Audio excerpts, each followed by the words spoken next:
பழத்தோட்ட ஊழியங்கள் கத்தரருளின ஊழியங்கள் திராட்சை பழத்தோட்ட ஊழியங்கள் கத்தரருளின ஊழியங்கள் அவரில் நிலைத்திருந்து கனி கொடுப்போம் கத்தர் வாய்க்க செய்வார் அவரில் நிலைத்திருந்து கனி கொடுப்போம் கத்தர் வாய்க்க செய்வார் துதி உமக்கே துதி உமக்கே துதி உமக்கே என்றுமே என்றும் துதி உமக்கே துதி உமக்கே துதி உமக்கே என்றுமே என்றும் துதி உமக்கே என்றுமே என்றும் துதி உமக்கே என்றுமே திராட்சை பழத்தோட்ட ஊழியங்கள் கத்தரருளின ஊழியங்கள் திராட்சை பழத்தோட்ட ஊழியங்கள் கத்தரருளின ஊழியங்கள் அவரில் நிலைத்திருந்து கனி கொடுப்போம் கத்தர் வாய்க்க செய்வார் அவரில் நிலைத்திருந்து கனி கொடுப்போம் கத்தர் வாய்க்க செய்வார் துதி உமக்கே துதி உமக்கே துதி உமக்கே என்றுமே என்றும் துதி உமக்கே துதி உமக்கே துதி உமக்கே என்றுமே என்றும் துதி உமக்கே என்றுமே என்றும் துதி உமக்கே என்றுமே. சிறியவனை பொழுதிலிருந்தும் எளியவனை குப்பையிலிருந்தும் எடுத்து உயர்த்தி ராஜாக்களோடும் பிரபுக்களோடும் வந்திருக்க செய்கிற அருமை ஆண்டவர் இயேசு கிறிஸ்துவின் இனிதான நாமத்தினாலே இந்த சத்தத்தை கேட்கின்ற அனைத்து தேவனுடைய பிள்ளைகளுக்கும் என்னுடைய அன்பான வாழ்த்துதல்கள். நீங்கள் கோடா கோடியாய் பெருகுவீர்களாக, உங்களுடைய பிள்ளைகள் கோடா கோடியாய் பெருகுவார்களாக என்று வாழ்த்துகின்றேன், ஆசீர்வதிக்கின்றேன். இந்த அருமையான நாளிலும் கூட உங்களை சந்திப்பது அதிக சந்தோஷம், அதிக மகிழ்ச்சி. பிரியத்துக்குரியவர்களே, ராஜாக்கள் எப்படியாக இந்த இஸ்ரவேலை ஆண்டார்கள், யூதாவை ஆண்டார்கள், அவர்களில் என்ன நல்ல காரியங்கள் காணப்பட்டது, எவ்வளவு தீங்கான காரியங்கள் காணப்பட்டது, எவ்வளோ நல்ல காரியங்களை அவரிடத்தில் தான் கற்றுக்கொள்கிறோம், தீங்கான காரியங்களை பார்த்து எப்படியெல்லாம் வாழக்கூடாது என்பதை கற்றுக்கொள்கிறோம். கடந்த நாட்களில் நாம் அந்த ராஜாக்கள் புஸ்தகத்திலிருந்து அத்தாலியலை குறித்து தியானித்தோம். அது உங்களுக்கு பிரயோஜனமாக இருந்தது என்று நீங்கள் சொல்வதை கேட்டு நான் கர்த்தரை துதிக்கின்றேன். ரித்துக்குரியவர்களே, நாம் பலவிதமான பணிகளை கர்த்தருக்காக செய்கிறோம். ஆதியிலே வெள்ளைக்கார மிஷினரிகள் இங்கிலாந்து நாட்டிலிருந்து நம் நாட்டுக்கு வந்தபொழுது கரண்ட் கிடையாது, ரோடு கிடையாது, எந்த அடிப்படை வசதியும் கிடையாது.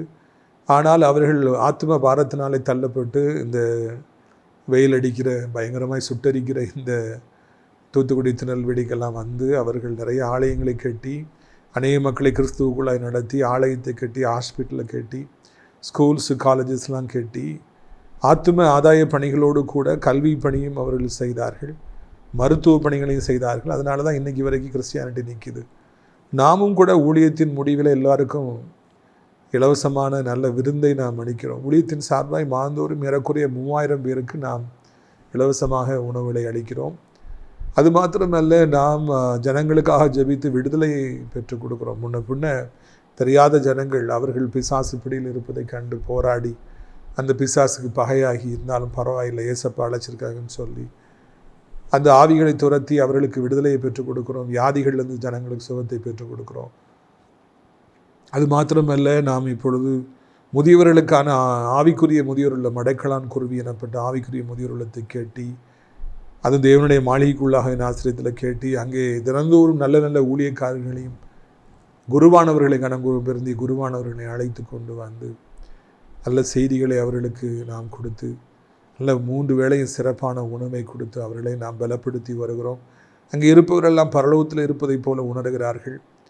நிறைய முதியவர்கள் இன்றைக்கு ஆவிக்குரிய முதியோருள்ளம் எனக்கு கிடைக்காதா, தினந்தோறும் ஜெபம் நடக்கிற ஆவிக்குரிய முதியோருள்ளம் எனக்கு கிடைக்காதா, ஞாயிற்றுக்கிழமை தோறும் ஆண்டவரை ஆராதிக்கிற ஆலயத்துக்கு செல்லுகிற எனக்கு ஒரு முதியோருள்ளம் கிடைக்காதா என்று காத்திருக்கிறார்கள். நீங்கள் தாராளமாக இங்கே வரலாம் என்கிற நல்ல செய்தியை உங்களுக்கு அறிவிக்கிறேன்.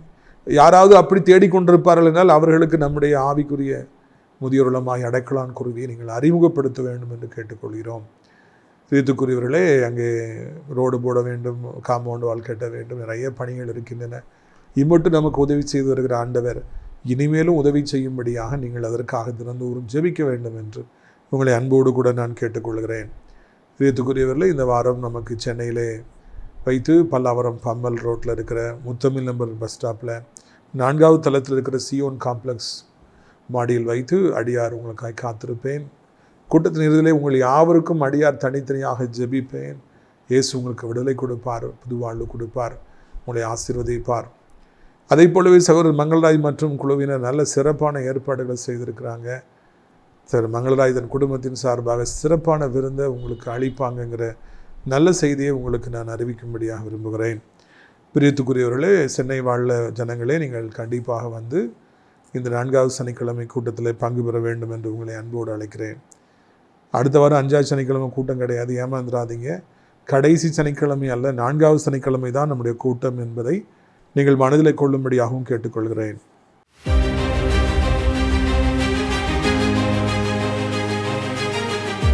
பிரியத்துக்குரியவர்களே, சங்கீதம் 16:8 கர்த்தரை எப்பொழுதும் எனக்கு முன்பாக வைத்திருக்கிறேன், அவரின் வலது பரிசத்தில் இருக்கிறபடியினால் நான் அசைக்கப்படுவதில்லை. இந்த பொல்லாத உலகத்தில் நம்மை எப்படி அசைத்து பார்க்கலாம், நம்ம எப்படி விளத்தலாம், நம்ம எப்படி அழிக்கலாம், எப்படி நமக்கு தீங்கு செய்யலாம் என்று அநேகர் பற்களை கடித்து கொண்டே இருக்கிறார்கள். கொக்கு மீனை எதிர்பார்த்து காத்திருப்பது போல நம்மை எதில் பிடிக்கலான்னு காத்திருக்கிறாங்க. அதனால தான் சங்கீதக்காரனாக தாவி சொல்கிறார், கர்த்தரை எப்பொழுதும் எனக்கு முன்பதாக வைத்திருக்கிறேன். ஆண்டவரை நீங்கள் முன்பாக வைத்துக் கொள்ளுங்க. அவரை தாண்டித்தான் உங்களுக்கு ஒரு ஆபத்து வர வேண்டும், வியாதி வர வேண்டும், இழப்பு வர வேண்டும், பொல்லாத மனிதர்கள் அவரை தாண்டித்தான் உங்கள் மீது கை போட வேண்டும். அப்படி அவர் விடவே மாட்டார். நீங்கள் அசைக்கப்படுவதில்லை. உங்களை யாரெல்லாம் அசைக்க பார்க்கிறார்களோ, அழிக்க பார்க்கிறார்களோ, அவர்கள் உங்கள் கண் முன்பு விழுந்து அழிவார்கள், நாசமாய் போவார்கள். ஆனால் தேவனுடைய பிள்ளைகளாகி நீங்களோ என்றென்றைக்கு நிலைத்திருப்பீர்கள். எத்தனை கோடி பேர் ஒன்று சேர்ந்தாலும் நீங்கள் அசைக்கப்படுவதில்லை. இந்த நாளில் கர்த்தர் உங்களை ஆசீர்வதிப்பாராக. ஆமென்.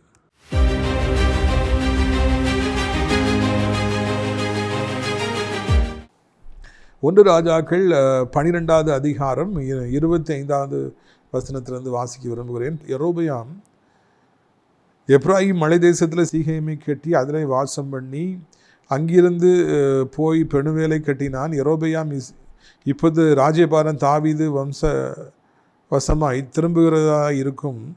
இந்த ஜனங்கள் எருசலேமில் கர்த்தருடைய ஆலயத்தில் பலிகளை செலுத்த போனால் இந்த ஜனங்களின் இருதயம் யூதாவின் ராஜாவாகிய ரெகோபயாம் என்னும் தங்கள் ஆண்டவனின் வசமாய் திரும்பி அவர் என்னை கொன்று போட்டு யூதாவின் ராஜாவாகிய ரெகோபயாமை பாரிசமாய் போய் விடுவார்கள் என்று தன் மனதில் சிந்தித்து கொண்டிருந்தான். இந்த யெரொபெயாம் குறித்து பேசணும்னு எனக்கு ரொம்ப நாள் ஆசை. ஆண்டவர் தாவீதை கணக்கிலிடாத அளவிற்கு நேசித்தார். அவருக்கு தாவீதை ரொம்ப பிடித்திருந்தது. தாவீதும் அதே போல் ஆண்டவர்னு கர்த்தரை நான் எக்காலத்திலும் சோத்தரிப்பேன் சங்கீதங்களை பாடி ஆண்டவரை துதித்து ஒரு பரலோகத்தை போல இஸ்ரவேல் இருந்து கொண்டிருந்தது. அந்தளவுக்கு இஸ்ரவேல்லாம் அவ்வளவு ஆண்டவருக்கு பிடித்தோம், தாவீதுனா பிடித்தோம். அதுக்கு பிறகு அவருடைய மகனாகிய சாலமோன் ராஜாவாகின பொழுது, மகனே நான் உனக்கு என்ன செய்யணும்னு இருக்கான்னு சொல்லி தாவீது மீது வைத்த அன்பினாலே அதுக்கு சாலமோன்ட்ட போய் கேட்டார். அப்படிலாம் இருந்து கடைசியில் ஆசீர்வதிக்கப்பட்ட சாலமோன் ராஜா சோரம் போனபடினாலே ஆண்டுடைய கோபம் அங்கே மூழ்கிறது தாவீது வம்சத்தின் மீது. அவருக்கு தாங்க முடியல, என்னுடைய இஸ்ரவேலை இப்படி பரிசுத்த குலைச்சலாக்கி சாலமோன் போட்டு விட்டானே என்று அவர் கோபம் கொள்கிறார். அவர் நீதி உள்ள தெய்வனாக இருந்தபடினால இனி தாவீது வம்சத்துக்கு நான் 12 கோத்திரத்தையும் கொடுக்க மாட்டேன் அப்படின்னு சொல்லிட்டு 10 கோத்திரத்தை எடுத்து முன்ன பின்ன தெரியாமல் தாவீது சாலமோன் ராஜாவுக்கு பயந்து வெளிநாட்டிலே ஒதுங்கி தலைமுறை வாழ்க்கை வாழ்ந்து கொண்டிருந்த யெரொபெயாமை ஆண்டவர் இஸ்ரவேல்னு சொல்லி பிரித்து 10 கோத்திரங்களுக்கு ராஜாவாக மாற்றி விடுகிறார். நம்ம இப்போ வாஸ்தம் பெணுவேலை கட்டினா, சீகேமை கட்டினா, சமரியாவை கட்டினா, அங்கே அவன் இஸ்ரவேலுக்கு 10 கோத்திரத்துக்கு ராஜாவாக போயிடுறான். இங்கே பெனிமின் கோத்திரம் மற்றும் லேவி கோத்திரம், யூதா கோத்திரம் எல்லாம் ரெகோபெயாம் எனப்பட்ட சாலமோன் ராஜாவுடைய மகனுக்கு கட்டுப்பட்டு நிற்கிறது. யூதா இஸ்ரவேல் என்று இஸ்ரவேல் 2ஆக பிரிந்து விட்டது. இந்த பிரிவினையிலே தாவீதின் வம்சத்தின் மீது ஆண்டவருக்கு ஏற்பட்ட கோபம் அங்கே யெரொபெயாம் மீது அதிக அன்பை ஆண்டவருக்கு ஏற்படுத்துகிறது. உன்னை ராஜாவை வைக்கிறேன்ப்பா, அவன் தப்பு செஞ்சதுனால தான் அடித்து உன்னை பிரித்து கொடுத்துருக்குறேன், நீ நல்ல பையனாக இருந்துக்க, எனக்கு பிரியமாக வாழு, என் கட்டளைகளுக்கு கீழ்ப்படி, அப்போ நான் தலைமுறையாக உன் வம்சத்தை நான் ஏற்படுத்துவேன், தாவீதின் வம்சம் மாதிரி உன் வம்சமும் இருக்கும்பா, இஸ்ரவேலை உன்ட்ட கொடுத்துருக்குறேன், 10 கோத்திரத்தை கொடுத்துருக்குறேன், எனக்கு பிரியமாக இருந்துக்கன்னு சொல்லி ஆண்டவர் நிறைய நல்ல வார்த்தைகளை சொல்கிறார். தீர்க்கதரிசியை எழுப்புறார். அவரும் சொல்கிறாரு, 10 கோத்திரம் உனக்கு தான்ப்பா, நல்லபடியாக நீ ஆட்சி செய். அதாவது தாவீதின் வம்சத்தார் சோரம் போயிருக்காங்க, ஆண்டவர் கோபம் வருது. அதனால யெரொபெயாமை ஏற்படுத்தி நீ நல்லபடியா ஆட்சி செய்ப்பா, அவன் கெட்டு போயிட்டான், அதனாலதான் கோபம் வந்து ஓன்ட்ட கொடுத்துருக்கிறேன் அப்படின்னு சொல்லி அவர் சொல்றார். தேவனுடைய எதிர்பார்ப்பு என்னவென்று இதில் நாம் பார்க்கிறோம். ஒரு மனிதன் தவறு செய்து விட்டால், இல்லைன்னா ஒரு குடும்பம் தவறு செய்து விட்டால், இல்லைன்னா ஒரு நாடு தவறு செய்து விட்டால், இல்லைன்னா ஒரு ராஜா தவறு செய்து விட்டால், ஒரு பொறுப்பில் இருப்பவர் தவறு செய்து விட்டால் அவர்கிட்ட பிடுங்கி ஆண்டவர் இன்னொருத்த கொடுக்குறாரு. அது ஆண்டவருடைய ஸ்பாபம். இனி உனக்கு தகுதி அல்ல, இனி நீ ராஜாவாக இருப்பதற்கு தகுதி அல்ல, இனி நீ செல்வந்தனாக இருப்பதற்கு தகுதி அல்ல, இனி நீ உயர்த்தப்பட்டிருப்பத நிலைமைக்கு தகுதியானவன் அல்ல, நீ கோபுரத்தில் இருப்பதற்கு தகுதியானவன் அல்ல, கீழே வா என்று இழுத்து போட்டு இன்னொருவனுக்கு ஆண்டவர் அதே போல உயர்வை கொடுக்கிறார். ஒருவருடைய வீழ்ச்சி இன்னொருடைய எழுச்சி என்று தான் வரலாறு எப்பொழுதுமே சொல்லுகிறது. இந்த ஃபார்முலாவை மறந்துடாதீங்க. ஒருத்தர் வந்து தலைகால் தெரியாமல் ஆடும் பொழுது, பாவத்துக்கு மேல் பாவம் செய்யும்போது ஆண்டவர் கொஞ்ச காலம் விட்டு பிடிக்கிறார், பார்த்துக்கிட்டே இருக்கிறார். அதுக்கு பிறகு ஆண்டவர் எதை கொடுத்திருந்தாரோ அதை பிடுங்கி இன்னொருவருக்கு கொடுக்கின்றவராக இருக்கின்றார். ஒருத்தருக்கு கவர்மெண்ட் ஜாபை கொடுக்குறாங்க. கவர்மெண்ட் ஜாப்பில் இருக்கிறவங்க ஒரு சிலர் இன்றைக்கி ஆடுற ஆட்டத்தெல்லாம் பார்த்தோன்னா, ஐயோ அவங்க பெருமை பேச்சு எல்லாம் பார்த்தோன்னா ரொம்ப சிரிப்பாக இருக்கும். வேலைக்கு போகிறதுக்கு முன்னக்கூட்டி, வேலை கிடைக்கிறதுக்கு முன்னக்கூட்டி அவங்க போய் ஒவ்வொருத்தரையாக பார்த்து அழுதாங்க. எனக்கு இப்படி நிலைமைங்க, தயவுசெய்து வேலை தாங்கன்னு கேட்டாங்க. யாரை பார்த்தாலும் அழுதாங்க. இன்றைக்கி எனக்கு ஈக்குவலாக யார் இருக்கா அப்படின்னு சொல்லிட்டு அவங்க கேட்குறாங்க. பிரியத்துக்குரியவர்களே, பழசெல்லாம் மறந்து போய் ஒருவருக்கு கர்த்தர் கவர்மெண்ட் ஜாபை கொடுத்து உயர்த்துறாருன்னு வச்சுக்குவோம், வெளிநாடு போக வச்சு, பிள்ளைகளை வெளிநாடு போக வச்சு உயர்த்துறாருன்னு வச்சுக்குவோம், ஏதோ ஒன்று கொடுத்து உயர்த்துறாரு. அவங்க தகுதி இல்லாமல் போனாங்கன்னா அதை திருப்பி அதை பிடுங்கி எடுத்து வேற யார்கிட்ட ஆண்டவர் கொடுக்குறாரு. ஊழியத்திலும் அப்படித்தான் எத்தனைவர்களை நான் கண்டிருக்கிறேன். ஊழியத்தில் இருக்கும்போது அவங்க தகுதி இல்லாமல் அந்த மகிமை தெரியாமல் ஊழியத்தை அற்பமாக நினச்சிக்கிட்டு செஞ்சாங்கன்னா, அசதியாக செஞ்சாங்கன்னா, அவங்களுக்கு கொடுத்த ஊழியத்தை எடுத்து இன்னொருவருக்கு ஆண்டு கொடுத்து விடுகிறார். இது எல்லோருக்கும் பொருந்தும். ஒன்று தேவன் நீதி உள்ளவர், இன்னொன்று அவர் ஒருவரிடத்தில் அதிருப்தி ஆகும் பொழுது உடனடியாக பிடுங்கி எடுத்து இன்னொருத்தட்ட கொடுக்குறார். நீ ஒழுங்காக செய், இவன் சரியில்லை, கோவம் வந்துருச்சு பார்த்துக்க, அதனால் இவன்றது பிடிங்கி ஓன்ட்ட கொடுக்குறேன், நீ ஒழுங்காக ராஜாவாயிரு, உனக்கு நான் எல்லாம் சப்போர்ட் பண்ணுவேன்னு சொல்லி கொடுப்பார். நாம் ஒருவேளை இன்றைக்கு அப்படியாக ஆண்டு கோபாக்கினை சம்பாதித்து விடுவோம் என்றால் நம்மகிட்ட இருக்கிறதெல்லாம் பிடுங்கப்பட்டு போயிடும். நம்மகிட்ட இருந்து இருக்கிற சொத்துக்களை, கோடிகளை, நம்முடைய சுகத்தை, பலத்தை ஆண்டவருக்கு பிடுங்கிறதுக்கு ஒரு நிமிஷம் ஆகாதுங்கிறத முதலாவது நீங்கள் தெரிந்து கொள்ளுங்கள். ஒரு நிமிஷத்தில் ஆண்டவர் பிடுங்கிடுவார். ஒரு நிமிஷத்தில் ஒன்றும் இல்லாமல் தலைமுறை வாழ்க்கை வாழ்கிறவங்களை ராஜாவாக்குவார். யெரொபெயாம் சாலமோன் ராஜாவுக்கு பயந்து தலைமறைவு வாழ்க்கை வாழ்ந்து கொண்டிருந்தவன், ராஜாவாவிற்கு தகுதியற்றவன், அவனுக்கு ராஜ்யபாரத்துக்கு சம்பந்தமே கிடையாது. அவனை 10 கோத்திரம் கொடுத்து அள்ளி கொடுத்து நீ இஸ்ரவேலை ராஜாவாக ஆட்சி செய். தகுதியற்றவனுக்கு கிருபை பாராட்டப்பட்டது. சிலருக்கு திடீர்னு கிருபை பாராட்டப்படும். திடீர்னு ஆண்டவர் எல்லாத்தையும் கொடுப்பார். ஏன்னா யாரோ ஒருத்தர் வந்து பிடிச்சு எடுத்திருக்காரு. அப்போ புதுசு ஆட்களை தேடி இவங்க நல்லா இருப்பாங்க, இவங்க நல்லா செய்வாங்கன்னு ஆண்டவர் கொடுக்குறாரு. அப்படிதான் அவர் ராஜாவானான். நமக்கு ஆண்டவர் யாரோ ஒருத்தர் தள்ளிட்டு நம்மளை அவங்க இடத்துல உட்கார வச்சிருக்காருன்னா, நான் பெரிய நீதிமான் போலாக்கும், நான் ரொம்ப நல்லவனாக்கும், அதுதான் என்னை உட்கார வச்சிருக்காரு அப்படின்னு நம்ம நினைக்கக்கூடாது. அதுக்கு தகுதியானவர்களாக நடந்து கொள்ள வேண்டும். தேவன் வேலையை கொடுத்துருக்காரு, ஒரு ஊழியத்தை கொடுத்துருக்காரு, ஒரு குடும்பத்தை கொடுத்துருக்காரு, இல்லைன்னா ஒரு மேன்மையை கொடுத்துருக்காரு, வீட்டை கொடுத்துருக்காருன்னா தகுதியானவர்களாக நடந்து கர்த்தருக்கு பயப்பட வேண்டும். என்ன நோக்கத்தோடு நமக்கு இந்த ராஜ்யபாரம் கொடுக்கப்பட்டதோ, இந்த கவர்மெண்ட் ஜாப் கொடுக்கப்பட்டதோ, இந்த வேலை கொடுக்கப்பட்டதோ, அதுக்கு தகுதியானவர்களாக நான் நடந்து கொள்ள வேண்டும். இங்கே இந்த ராஜா யெரொபெயாம் அப்படி நடந்துக்கிட்டானா? இல்லவே இல்லை. 10 கோத்திரத்தை கொடுத்துட்டாரு. யோசித்து பாருங்க. இவங்க கொஞ்சம் தான் இருக்காங்க, இவங்க நிறைய பேர் இருக்காங்க. ஆனால் அவனுக்கு ஒரு பேய்த்தனமான சிந்தனை வருகிறது. இன்னமும் எருசலேமில் தானே, அதாவது யூதா கோத்திரம் இருக்கிற எருசலேமில் தானே தேவனுடைய ஆலயம் இருக்கிறது. அங்கே வருடந்தோறும் கர்த்தருக்கு பண்டிகை நடைபெறுமே. அந்த பண்டிகைக்கு இஸ்ரவேல் முழுக்க அங்கே போவாங்களே, இவங்களும் அங்கே போவாங்களே. போயிட்டாங்கன்னா அவங்களுக்கு பழையபடி தாவீது வம்சம் மேலே ஒரு ஆசை வந்துடுமே, விசுவாசம் வந்துடுமே. அப்போ அவங்க வந்து என்னை கொண்டு போட்டுருவாங்களே, நான் செத்து போயிடுவேனே, ஏன் ராஜ்யபாரம் எல்லாம் என்னை விட்டு போயிருமே. கொஞ்ச நாளிலேயே அப்படிப்பட்ட சிந்தனை அவனுக்கு வந்து விடுகிறது.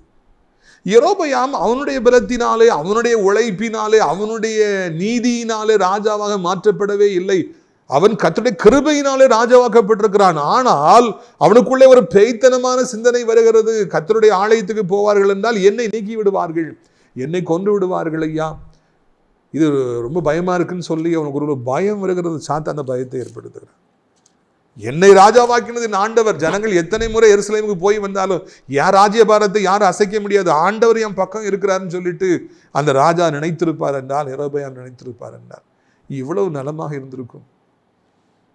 ஒரு அற்பக்காரியம், வருஷத்துக்கு சில நாட்கள் ஜனங்கள் எருசலேமுக்கு போவார்கள் என்றால், யூதாவுக்கு போவார்கள் என்றால், என்னை கொன்று விடுவார்கள், என் ராஜ்யபாரம் என்னை விட்டு போய்விடும்.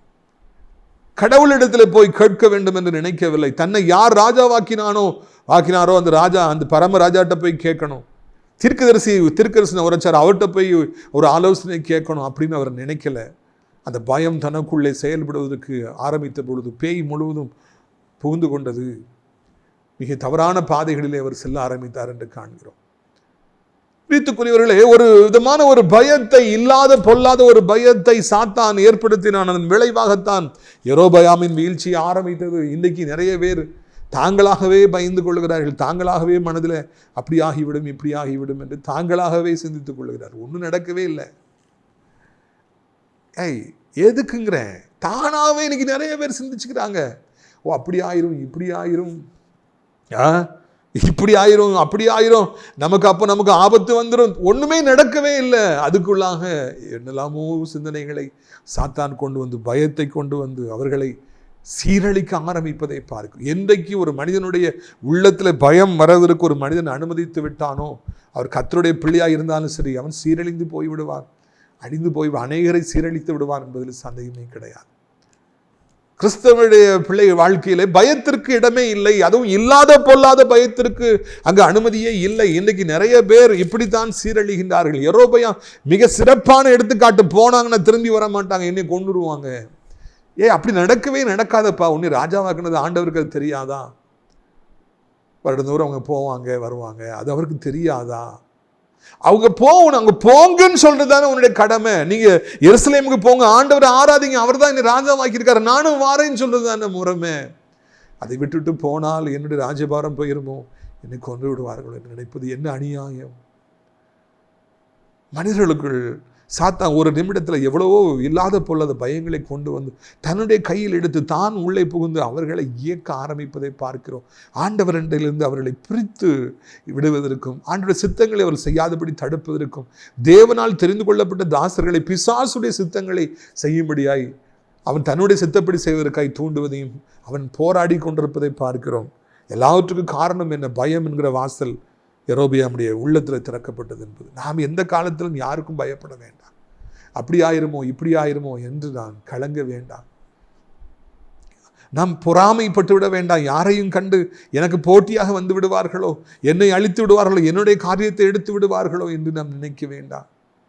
ஒரு ஊழியக்காரங்களை நம்ம பார்க்கும்போது, ஒரு சில ஊழியக்காரர்கள் எவ்வளோ பெரிய ஊழியக்காரங்க, ஆனால் சின்ன ஊழியக்காரங்க நினச்சா கூட நமக்கு போட்டியாக வந்துடுவாங்களோ, நம்ம ஊழியங்கள் இல்லாமல் போயிடுவோம் என்று அவர்கள் வருத்தப்படுவதையும், இல்லாத பொல்லாத பயங்களை அவர்களுக்குள்ளே சாத்தான் கொண்டு வருவதையும் காண்கிறோம். பெரிய பெரிய பிஸ்னஸ் வச்சுருக்கவங்க சின்னதாக ஒரு பிஸ்னஸ் ஆரம்பித்தா கூட, இவன் இந்த கடை நமக்கு போட்டியாக வந்துடும், இந்த பிஸ்னஸ் நமக்கு போட்டியாக வந்து, இல்லாத பொல்லாத பயங்களை சாத்தான் கொண்டு வரான். இப்போ நீங்கள் ஒரு 1,00,000 கடையை வச்சுருக்கீங்கன்னா அங்கே ஒரு கடை தான் வச்சுருக்காங்க, அதுக்குள்ளே அவங்கள குறித்து ஒரு பயத்தை கொண்டு வருகிறான். பெரிய ஊழியக்காரர்கள் கையில் கோடி கோடியாய் ரூபாய் இருக்கிறது, எவ்வளோ பெரிய கட்டடங்களை கட்டியிருக்கிறாங்க, அவங்கக்கிட்ட லட்ச ஆத்துமாக்கள் இருக்கிறாங்க. இது சின்ன ஊழியம், சின்ன ஒரு ஊழியக்காரர் ஏதோ ஒரு சின்ன டிவி சேனலில் வர பார்த்தோன்னே இவன் எனக்கு போட்டியாய் வந்து விடுவானோ. சாத்தான் அந்த எண்ணத்தை, இல்லாத பொல்லாத எண்ணங்களை கொண்டு வருகிறார். மிகப்பெரியவர்களுக்கே அப்படிப்பட்ட எண்ணங்கள் வருகிற பொழுது சாதாரணமான மனிதர்கள் ஏமாத்துறோம். போட்டியாய் வந்து விடுவானோ, போட்டியாக வந்துடுவானுங்களோ. பிரியத்துக்குரிய அநேக மக்கள் ஒன்றுமே நடக்காத பொழுதே அவர்கள் அப்படி இப்படி என்று சிந்திக்கிறார்கள். இது சாத்தானாலே உருவாக்கப்படுகிறது என்பதை நாம் மறந்துவிடக்கூடாது. அங்கு என்ன நடக்கிறது பாருங்கள். ஆகையால் 28, ஆகையால் ராஜாவானவன் யோசனை பண்ணி பொன்னினால் 2 கன்றுக்குட்டிகளை உண்டாக்கி ஜனங்களை பார்த்து, நீங்கள் எருசலேமுக்கு போகிறது உங்களுக்கு வருத்தம், இஸ்ரவேலரே, இதோ இவைகள் உங்களை எகிப்து தேசத்தில் வர பண்ணின உங்கள் தேவர்கள் என்று சொல்லி ஒன்றை பெத்தேலிலும் ஒன்றை தானிலும் ஸ்தாபித்தான். அடிச்சா அடி. ஆண்டவருக்கு அவ்வளவு அவமானத்தை இந்த யெரொபெயாம் உண்டாக்கிறார். தாவீது எவ்வளோ ஃபுல்லாக ஆண்டவருக்கு உண்மையாக இருந்தார். சாலமோன் ராஜா எவ்வளவோ உண்மையாக சாட்சியாக இருந்து கடைசி காலத்தில் தான் கெட்டு போனார். ஆனால் யெரொபெயாம் பதில் ஆல்டர்னேட்டிவ் சாய்ஸாக ஆண்டவர் கொண்டு வர்றார். ஒரே வருஷத்தில் அவன் தூக்கி போட்டு அடிக்கிறான் ஆண்டவரை. இஸ்ரவேலரே, நீங்கள் எருசலேமுக்கு போது உங்களுக்கு வருத்தம், எவ்வளோ தூரம் ட்ராவல் பண்ணணும், ஏன் அங்கே போகிறீங்க? நான் உங்களுக்கு இங்கேயே கடவுளை உண்டு பண்ணி வச்சுருக்கேன் பாருங்கள். 2 பொன்குட்டிகளை, கன்றுக்குட்டிகளை உண்டாக்கி, இதுதான் உங்கள் கடவுள், இவைகள் தான் உங்களை எகிப்திலிருந்து கொண்டு வந்தன, ஆரோனையா இதுதான் உண்டாக்கி வச்சிருந்தார், பார்த்துக்கிடுங்க வாங்க அப்படின்னு சொல்லிட்டு ஒன்றை கிழக்கிலும் ஒன்றிலே மேற்கிலும் வைத்து ஜனங்களை இங்கும் அங்குமாய் போக வைத்து எருசலேமுக்கு போக விடாதபடி, யூதாவுக்கு போட விடாதபடி கடவுளையே அவன் மாற்றி விடுவதை பார்க்க, தகுதியற்ற அவனுக்கு ஆண்டவர் ஏராளமான கிருபைகளை கொடுத்து ராஜாவாய் மாற்ற, ஒரே வருடத்திலே அதை எல்லாவற்றையும் மறந்து அந்த ஆண்டவருக்கு எதிரியாக அவன் மாறி கடவுளையே அவன் மாற்றி விடுவதை பார்க்கிறோம். ஏன் ராஜ்யபாரம் பெயருமோ, நான் ராஜாவா இல்லாமல் பெயரும் நாங்கள் ஒரு பயத்தினால தன்னை யார் ராஜாவாக அந்த ஆண்டவரை துக்கப்படுத்தி விடுகிறார். ஒரு பயம் ஒரு மனிதனை எப்படியெல்லாமோ அவனை மாற்றுகிறது என்று பார்க்கிறோம். கிரை த பீகாக் அப்படின்னு சொல்லி இங்கிலீஷில் நான் பிஎஸ்சி படிக்கும் பொழுது ஒரு அருமையான ஒரு நாவலை வைத்து நான் பிஹெச்டி பண்ணேன்.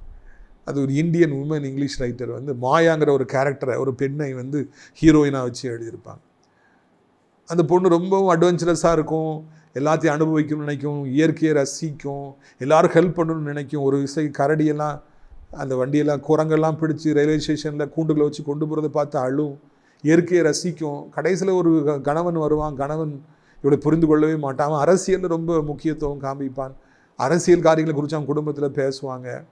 இவளை பற்றி கொஞ்சம் கூட அவன் அக்கறைப்பட மாட்டான், புரிஞ்சிக்கவே மாட்டான். நிலாவை பார், நட்சத்திரத்தை பார் நீ வா சொல்லுவான், அவனுக்கு அதெல்லாம் என்னன்னே தெரியாது. ஒரு நாய் செத்துப்போம் அழுதுகிட்டே இருப்பான், இவன் என்ன நீ இப்படி இதை கண்டு அழுதுட்டு இருக்கேன்னு சொல்லி அவன் சிரிப்பான். அப்படி ரெண்டு பேருக்குள்ள ஒத்தே போவாது. ஒரு நாள் அவன் வந்து ஒரு சாமியார்கிட்ட போய் குறி கேட்க போவான். அப்பா அவன் சொல்லுவான், உங்கள் ரெண்டில் யாராவது ஒருத்தர் சீக்கிரமாக செத்து போயிடுவீங்க, ஒரு விதையை போட்டுருவான். ஒரு பயம் அவனுக்கு வந்துடும்.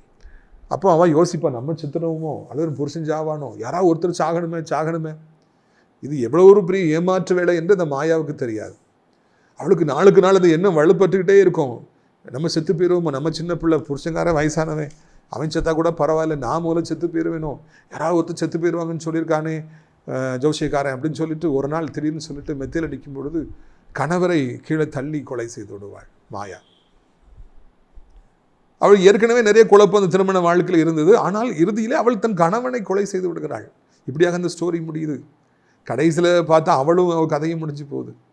ஒரு பயத்தினாலே ஒரு பெண்ணுடைய வாழ்க்கை எப்படி அழிகிறது, அவள் எப்படி கொலைகாரியாகி மாறினாள்னா பயங்கரமாக டேனிங்காக இருக்கணும். கிரை த பீகாக் அப்படிங்கிற ஒரு பாடம் இங்கிலீஷ் லிட்ரேச்சர் படிச்சிருந்தா அவங்களுக்கு தெரியும். எதற்காக இதை சொல்லுகிறேன் என்றால், மாயாவுக்கு யாராவது ஒருத்தர் சாக போகிறாங்க, நான் ஏன் சாகணும், புருஷன் சாகட்டுன்னு தள்ளி விட்டுறான், மெத்தையிலேருந்து தள்ளி விட்டுறான். அதே மாதிரி இங்கே யெரொபெயாம் தன் பயத்தினாலே கடவுளையே மாற்றி அங்கே ஆரோன் செய்த அந்த பாவத்தை அவன் செய்கிறான். அப்போ ஆரோனுடைய பாவம் எத்தனை தலைமுறை ஆனாலும் அது எவ்வளவு மாறாமல் இருக்குது பார்த்தீங்களா. கன்றுக்குட்டிகளை உருவாக்கி, இதுதான் உங்கள் கடவுள், எகிப்திலிருந்து உங்களை கொண்டு வந்தது ஜனங்களை, இங்கே கடவுளை நீங்கள் தேடுங்கன்னு சொல்லிட்டு ஆசாரியர்கள் நியமித்து, மனதிலே ஒரு நாளை நியமித்து இன்றைக்கு தான் பண்டிகைன்னு சொல்லி அப்படியே இஸ்ரவேல் ஜனங்கள் முழுவதும் சோரம் போக, கர்த்தருக்கு தூரமாகி போக அவன் வழிவகுத்து விடுறான். அதுக்கு பிறகு அப்படி அவனை ஃபாலோ பண்ணி தான் நிறைய ராஜாக்கள் வராங்க. ஆண்டவருக்கு பெரிய தலை ஈடியை அவன் கொண்டு வந்துடுறான். கடைசியில் ஆண்டவர் யெரொபெயாம் அடித்தார், பிள்ளைகளை அடித்தார். ஆனாலும் டேமேஜ் இஸ் ஆல்ரெடி டன். தகுதியற்றவன் கையிலே இஸ்ரவேல் போனபடினாலே இன்றைக்கு வரைக்கும் அந்த இஸ்ரவேலும் யூதாவும் சேர முடியாமலே போய்விட்டது. பிரியத்துக்குரியவர்களே, இந்த வரலாற்று பாடம் நமக்கு ஒரு பெரிய ஒரு லெசனை நமக்கு டீச் பண்ணுது. வாட் இஸ் ஒரு ஐடல் டுடே? அவன் 2 கண்ணுக்குட்டியை வச்சான், ஒன்று கிழக்கில் வச்சான், மேற்கில் வச்சான், அங்கே போயிடக்கூடாதுன்னு சொல்லி கரெக்டாக பார்டரில் கொண்டு வச்சான். வாட் இஸ் ஒரு ஐடல்? உங்கள் வாழ்க்கையில் கடவுளை விட யாரையாவது நீங்கள் நேசிப்பீர்கள் என்றால், எதையாவது நீங்கள் நேசிப்பீர்கள் என்றால் அதுதான் ஐடல். எந்திரிச்ச உடனே யூடியூப்பில் எதை பார்க்குறீங்க, பேப்பரில் எதை வாசிக்கிறீங்க, உங்கள் மேலே எதுக்கு ஆர்வம் இருக்குது. ஒரு சிலருக்கு ஸ்போர்ட்ஸ் செய்தி என்ன இருக்குது அதான் பார்ப்பாங்க, ஒரு சிலர் அரசியலில் நடக்குது சொல்லி பார்ப்பாங்க, ஒரு சிலர் இதில் ஆர்வம் இருக்குது. உங்கள் மனதில் உங்கள் பொக்கிஷம் எது அப்படின்னு சொல்லி யோசித்து பாருங்கள். எதை அதிகமாக ஆண்டவரை விட அதிகமாக நேசிக்கிறீர்களோ, உங்கள் ஜெபத்தை எது கெடுக்கிறதோ, அது பிள்ளையாக இருந்தாலும் சரி, ஆண்டவரை நெருங்க விடாமல் உங்களை தடுத்ததுன்னா அதுதான் ஐடல், அதுதான் விக்கிரகம் என்பதை மறந்து விடாதிருங்கள். அது உங்களை கெடுத்து விடும் என்பதை உங்களுக்கு நான் நினைவூட்டும்படியாக விரும்புகிறேன். ஜனங்களையும் கெடுத்தான். ஒரு கற்பனை பயத்தினாலே அவனும் அழிந்து போனான். ஏராளமான லட்சம் இஸ்ரவேல் ஜனங்கள் 10 கோத்திரத்தார் அழிவதற்கு அவன் காரணமாக இருந்தான். யெரொபெயாம் எனப்பட்ட அந்த ராஜா அவன் கேடுகட்டவனாய் மாறினான் என்று காண்கிறோம். பிரியத்துக்குரியவர்களே, தகுதியற்றவர் கையில் எதையுமே கொடுத்து விடக்கூடாதுங்கிற மிகப்பெரிய பாடத்தை நாம் படிக்கின்றோம். கடை ஆரம்பிக்கிறீங்க, நிறைய பிரான்ச் ஆரம்பிக்கிற மேனேஜரை போகிறது ரொம்ப கவனமாக இருக்கணும். தகுதியற்றவர் கையிலே உங்களுடைய பிள்ளைகளை திருமணம் செய்து கொடுத்து விடுவீர்கள், நான் வாழ்க்கை அழிந்து போய்விடும். ஊழியத்தையும் தகுதியற்றவர் கையிலே நம் பொறுப்பை கொடுப்போம் என்றால் அவர்கள் ஏராளமான சேதாரத்தை விளைவித்து விடுவார்கள். அதற்கு மேலாக எது விக்கிரகம், எது நம்முடைய வாழ்க்கையில் அதிக அன்பை பெறுகிறது? கடவுளை விட எதை அதிகமாக நேசித்தாலும், மனைவி, பிள்ளை, இல்லைன்னா கணவன், இல்லைன்னா தாய் தகப்பன், யாரையும் நம்ம அதிகமாக நேசிச்சிட்டோம் அப்படின்னா அதுதான் விக்கிரகம். அதனால தான் ஆபிரகாம் உன் மகனை நேசகுமாரனை பலியிடு என்று அவனை சோதித்தார் என்று நாம் காண்கிறோம். பிரியத்துக்குரியவர்களே, ஆண்டவருக்கே நம்முடைய அதிகமான அன்பை செலுத்துவோம். இயேசுவையே நாம் நேசிப்போம். அப்பொழுதுதான் நம்முடைய வாழ்க்கை அது இன்பகரமாக இருக்கும் என்பதை நாம் மறந்து போகவே கூடாது. கடவுளை விட எதையுமே அதிகமாக நேசிக்க வேண்டாங்க. தாவீது சாகும் பொழுது மகன்ட்டு சொல்றாரு, ராஜாவா அவர் பேசலை, தகப்பனா பேசுறாரு. தகப்பனாவும் பேசலை, கடவுளுடைய ஊழியக்காரனர் பேசுறார். நீ கர்த்தரை தேடி உனக்கு தட்டுப்படுவார், நீ அவரை விட்டு விட்டால் அவர் என்னென்றைக்கும் உன்னை கைவிடுவார் சாலமோனேன்னு சொல்லி மகனுக்கு அவர் அறிவுரை சொல்றார். நாமும் ஆண்டவரை உறுதியாய் நேசிப்போம். நம்முடைய வாழ்க்கையில் ஆண்டவருக்கு தான் நம்முடைய முதல் அன்பு. அவர் தான் இடைவிடாது நம்ம தேடணும், இரவும் பகலும் நேசிக்கணும். அப்பொழுது நாம் அசைக்கப்படுவதில்லை. ஜெபிக்கலாமா? அப்பா பிதாவே, இந்த அருமையான நாளுக்காக நன்றி செலுத்துகிறோம், சோத்திரம் செலுத்துகிறோம். யெரொபெயாம் எனப்பட்ட ராஜா எப்படி சீரழித்தான் என்று நாங்கள் காண்கிறோம். தேவையற்ற பயங்கள் எவ்வளவு சேதாரத்தை கொண்டு வருகின்றன. ஆண்டவரை தோத்திரம் ஐயா, கேவலம் அற்பமான காரியங்களுக்காக எவ்வளவு கேடுகட்ட காரியங்களை மனிதர்கள் செய்கிறார்களாம் கேள்விப்பட்டோம். அப்படி செய்து விடாதபடி இருக்க உதவி செய்யும். பயப்படுற பயத்தை எங்களுக்கு தாரும். உண்மை விட அதிகமாக எதையும் நாங்கள் நேசித்து விடாதபடி, யாரை நேசித்து விடாதபடி இருக்க கர்த்தாவே எங்களுக்கு நீங்கள் உதவி செய்யுங்க. கிருபை தாங்கட்டும், இரக்கம் தாங்கட்டும். கர்த்தர் எங்களுக்காக யாவற்றையும் செய்து முடித்தரலும்.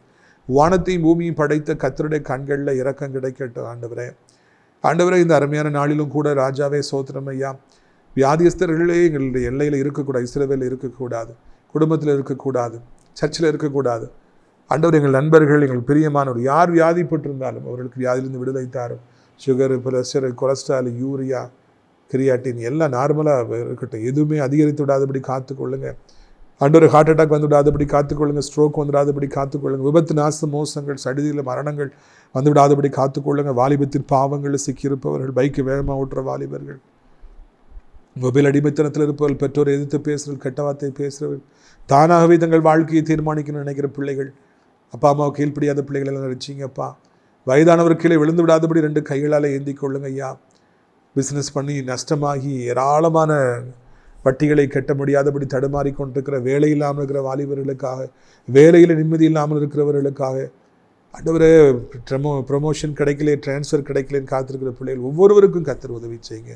இதனாலும் கூட நீண்ட காலமாக திருமணம் ஆகவில்லை, குழந்தை இல்லைங்கிற பிள்ளைகளுக்கு ஒரு அற்புதத்தை செய்து அவர்களை சந்தோஷப்படுத்த வேண்டும் என்று கெஞ்சுகிறோம். உலகம் இருக்கிற அத்தனை நாடுகளையும், இந்த தாய் திருநாட்டையும் கர்த்தர் ஆசீர்வதியும். ஆண்டவரே அனைத்து மக்களையும் கர்த்தர் ஆசீர்வதியும். ஆண்டவரே அனைத்து தேவனுடைய பிள்ளைகளையும் ஊழியக்காரர்களையும் கர்த்தர் நீர் ஆசீர்வதித்து தாரும். முக்கியமாக தகப்பனே, நம்முடைய நாசிரியர் திராட்சைப்பழத்தோட்ட ஊழியங்களை நேசிக்கிற, நாள்தோறும் நம்முடைய நிகழ்ச்சிகளை பார்க்கிற, அறிமுகப்படுத்துகிற அநேக நல்ல உள்ளங்கள் உண்டு. அடைக்கலான் குருவி, முதியோர் இல்லத்தை தாங்குகிற பிள்ளைகள் உண்டு. ஒவ்வொருவரையும் ஆசீர்வதிங்க. அடைக்கலான் குருவி முதலில் தங்க அநேக இடங்கள் உண்டே, அநேகர் அழைத்து கொண்டு வாருங்க. இரட்சகர் இயேசு மூலம் ஜெபிக்கிறோம் நல்ல பிதாவே. என் ஆத்துமாவை கர்த்தரை சோத்திரி, என் முழு உள்ளமே அவருடைய பரிசுத்த நாமத்தை சோத்திரி. என் ஆத்துமாவை கர்த்தரை சோத்திரி, அவர் செய்த சகல உபகாரங்களை ஒருபொழுதும் மறவாதே. இந்த கர்த்தராகிய இயேசு கிறிஸ்துவுடைய கிருபையும் பிதாவாகிய தேவனுடைய அன்பும் பரிசுத்த ஆவியின் அந்யோன்ய ஐக்கியமில்லாத பிரசன்னம் உங்கள் அனைவரோடு இன்றைக்கு சதா காலங்களில் நிலைத்திருப்பதாக. அல்லேலூயா. God bless you. Amen.